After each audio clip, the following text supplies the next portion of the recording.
Hello and welcome to News Across Nigeria. I'm Olumide Macaulay. Coming up on the program, the death toll at the Otedola Bridge tanker explosion rises to 12.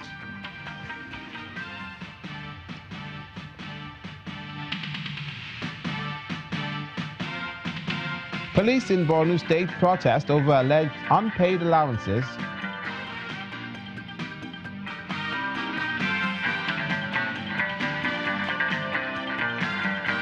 And NAPTIP makes headway as the UK convicts Nigerian women for human trafficking under modern slavery laws.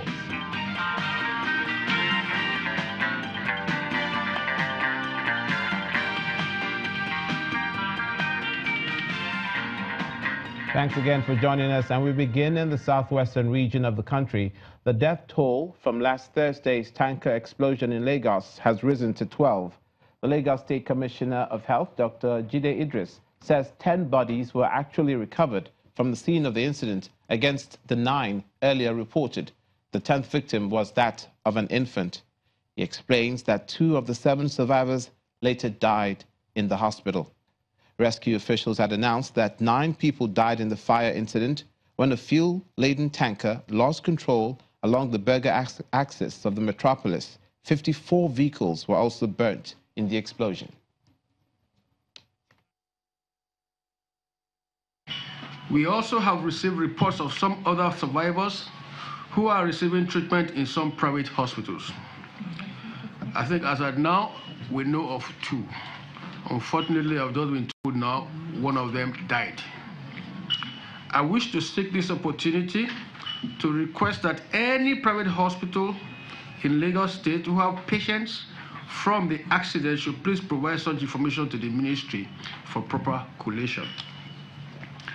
As required for proper identification of the bodies, the government will be conducting DNA forensic studies so that the right bodies can be handed over to the appropriate families for proper burial. These will entail obtaining samples from very close relations of these victims and matching these samples taken from the charred remains of the victims. In order for this to be done, we will be taking samples from relations in this order. 1, either the mother or the father of the victim. 2, the child of the victim. 3, a sibling of the victim. And 4, the uncle or aunt of the victim.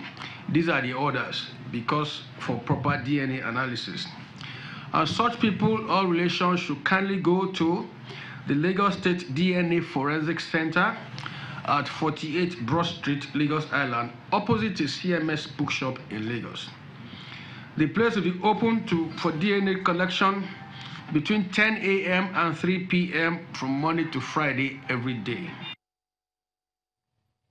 Also in the southwest, a gas pipeline has exploded in Ilara near Ogijo area of Ogun State. Eyewitnesses say the explosion occurred at about 10 p.m. on Sunday, and rescue officials are still battling to put out the fire. Channels Television gathers that the pipeline had been attacked by suspected vandals who left the valve open after stealing petroleum products from it last week. The area has, however, been cordoned off by the police to avoid loss of lives. The incident comes just days after the fuel-laden tanker which exploded on Otedola Bridge along the Berger axis of Lagos. And now an energy expert, Mr. Balazaka, joins us on the program.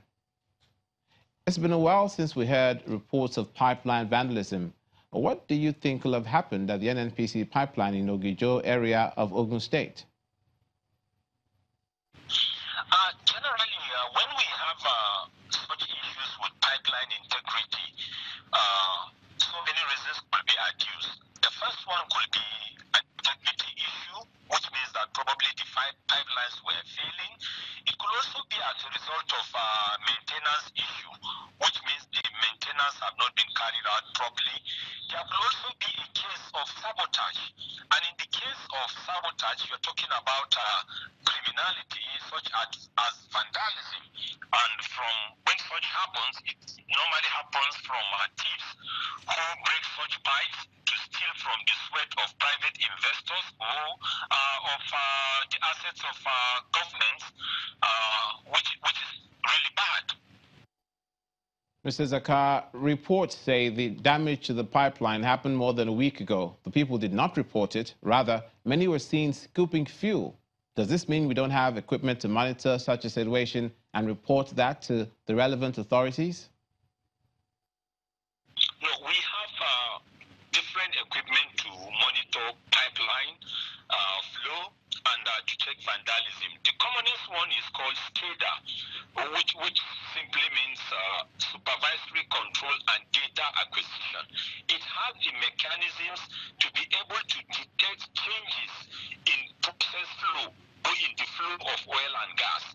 But if it was not reported, then the only pointer in this case is connivance and a well-crafted arrangement to steal and sabotage the efforts of companies, the government, and national economy. Because if not, ordinarily, we will expect that when something like that happens, it should raise an alarm. There should be a spill, because that spill has a dangerous health effect and an economic effect. But if it was not reported, then it was a well-crafted and a well-syndicated criminality by the criminals and taking advantage of the ignorance of probably the host community. That's all very well and good, but people who could become casualties live in those areas. How are these pipelines mapped, and when do they become dangerous to communities?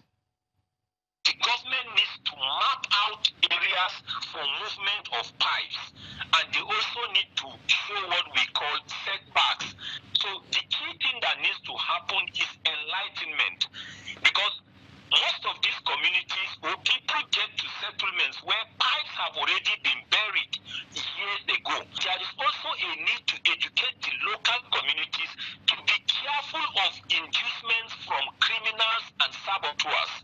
Because when these criminals come and they steal, what they do is this: they break these pipelines, they cause spills that will degrade the environment organically. And by the time they are gone, they will end up totally disrupting the natural ecosystem of those communities. And at the end of the day, they will leave those communities in a lifelong agony and misery, apart from the economic sabotage that they will cause to the government. Mr. Bala Zakar, an energy expert, speaking to us on the pipeline explosion in Ogijo. Now, to other news, some mobile police officers in Maiduguri are protesting the non-payment of their special duties allowances. To drive home their grievances, they mounted barricades on major streets in the state capital and fired shots in the air to scare residents. They say they have not been provided accommodation and have been denied their duty allowances in the last 5 months. Channels Television correspondents report that all attempts by senior officers of the police command in Maiduguri to pacify the protesting personnel to sheath their swords proved abortive.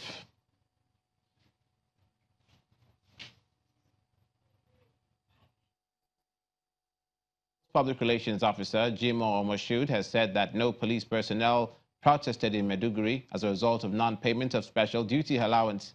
A statement issued by him insists that the police officers and men in the state are at their duty posts, ensuring public peace and law and order. He explains that some of the police mobile personnel on special duty in Maiduguri went to the Borno State Police Command headquarters on inquiry over the delay in the payment of their special duty allowances in the early hours of today and not to protest. He adds that the Inspector General of Police, Ibrahim Idris, has directed the Commissioner of Police in Borno State to assure them that since the budget has been approved, the allowances will be expeditiously processed and paid without any further delay. You're watching news across Nigeria. Coming up shortly, the River State Governor, Nyesom Wike, speaks to Labour about the recent killings across the country. Stay with us.